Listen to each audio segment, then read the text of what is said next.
और इसलिए जो सबा साहिबा ने सवाल पूछा कि शर्जील क्यों और उमर क्यों, तो मेरे ख्याल से उसका जवाब यह है क्योंकि वो स्टूडेंट्स हैं, मुस्लिम्स हैं, पॉलिटिकल हैं और लीडरशिप एस्पिरेशंस रखते हैं। ये चार चीज़ें एक साथ उनके लिए टॉलरेंस जो है वो नहीं है और उनके लिए पॉलिटिकल स्पेस इस मुल्क में नहीं है। क्योंकि हमारे यहाँ पॉलिटिक्स जो है, सियासत जो है वो दो तरह की है। बीजेपी की सियासत है जो कम्युनल है, जो एंटी माइनॉरिटी है, और कांग्रेस की सियासत है कि तुम चुप रहो, तुम्हारे लिए हम बोल रहे हैं ना। कि जब किसी पहचान पे हमला होता है तो एक सवाल फिर हमको ये पूछना पड़ता है कि इस पहचान के लोगों को सियासी स्तर पर क्या आवाज़ उठाने की गुंजाइश, क्या वो स्पेस मुहैया है कि वो पॉलिटिकली अपनी बात रख सकें। और मैं ये कहना चाहता हूँ कि दरअसल जो अगर आप पिछले कई सालों को देखें, सिर्फ बीजेपी के दौर को नहीं, उससे पहले भी, तो जो निकल के आता है वो ये है कि मुस्लिम आइडेंटिटी पॉलिटिक्स के लिए इस देश में, इस मुल्क में टॉलरेंस पॉलिटिकल स्पेक्ट्रम के हर तरफ, राजनीतिक रेखाओं के इस तरफ उस तरफ बहुत तंग है। और वही वजह है कि बात यहाँ तक पहुँच जाती है। अगर मैं एक मिसाल लूँ तो आपको याद होगा, students Islamic movement of India करके एक ऑर्गेनाइजेशन थी।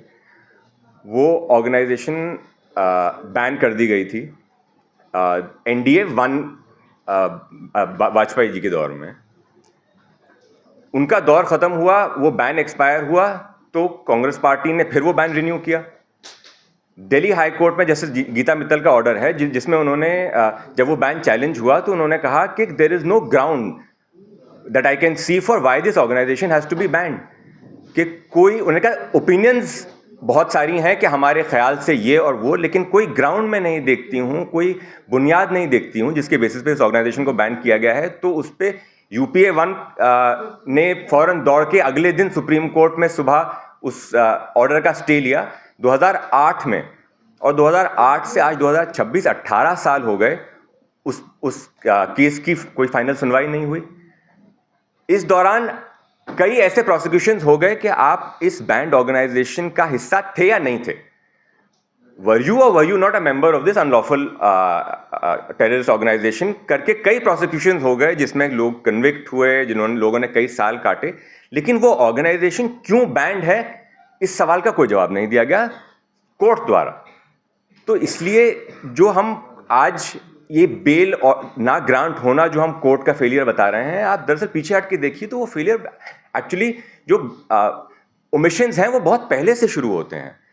कि जब वो स्पेस अटैक हुई तो उस पर जब कोर्ट ने, न्यायालय ने, अदालत ने कहा कि इस बैन का कोई बेसिस नहीं है, क्योंकि वो ऑर्गेनाइजेशन एक मुस्लिम स्टूडेंट पॉलिटिकल वॉइस को एक स्टेज दे रही थी, और उसको क्यों बैन किया गया उस पर आज तक कोई रूलिंग नहीं है। और इसलिए जो सबा साहिबा ने सवाल पूछा कि शर्जील क्यों और उमर क्यों, तो मेरे ख्याल से उसका जवाब यह है क्योंकि वो स्टूडेंट्स हैं, मुस्लिम्स हैं, पॉलिटिकल हैं और लीडरशिप एस्पिरेशंस रखते हैं। ये चार चीज़ें एक साथ उनके लिए टॉलरेंस जो है वो नहीं है और उनके लिए पॉलिटिकल स्पेस इस मुल्क में नहीं है।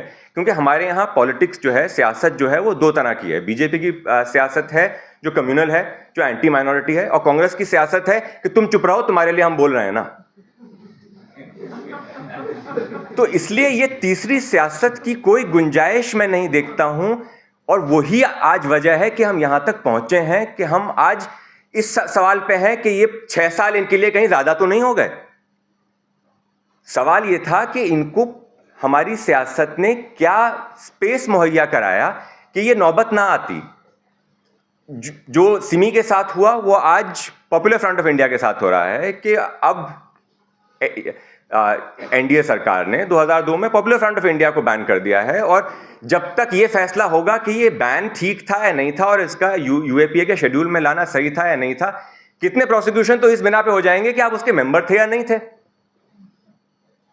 तो इसलिए, और ये फेलियर, और मैंने अपने जो जिस मजमून का असल जिक्र कर रहे थे, मैंने उसमें यही लिखा है कि ये फेलियर दरअसल लिबरल डिस्कोर्स का भी है, कि हमको अपने आप से ये सवाल करना है कि हमने क्या मुस्लिम आइडेंटिटी, मुस्लिम पॉलिटिकल आइडेंटिटी को वो स्पेस मुहैया कराई है कि हम उसको एक एलाय के तौर पे देखें, या हमारा भी वही कांग्रेस पार्टी वाला रवैया है।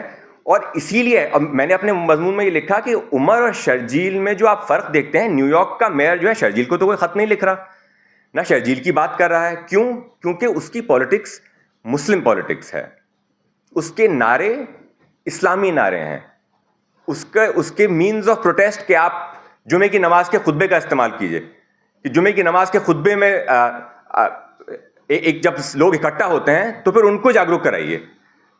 जो उसने नारे लगाए, नारे तकबीर के और ला इलाहा के, वो सिर्फ मुस्लिम्स के लिए रिलेटेबल हैं, लेकिन वो उस पॉलिटिक्स के लिए लिबरल डिस्कोर्स में भी स्पेस नहीं है कि आप जब तक नहीं गंगा जमनी की बात कीजिए तब तक ठीक है, लेकिन ये कि आप उसके दायरे से बाहर जाएंगे तो फिर आप बीजेपी की बी टीम है।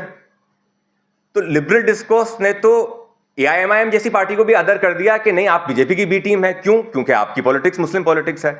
तो ये हमको मैं वहीं से खत्म करूंगा जहां से मैंने शुरू किया था कि जब एक पहचान पे हमला है तो वो पहचान अपनी आवाज उस पहचान के अल्फाज में उठाएगी और वो हम सबको एक्सेप्ट करना होगा और उसको स्पेस देनी होगी लिबरल डिस्कोर्स में, डिसेंट के डिस्कोर्स में और गवर्नमेंट स्टेज पे, टॉलरेंस में, कोर्ट्स में।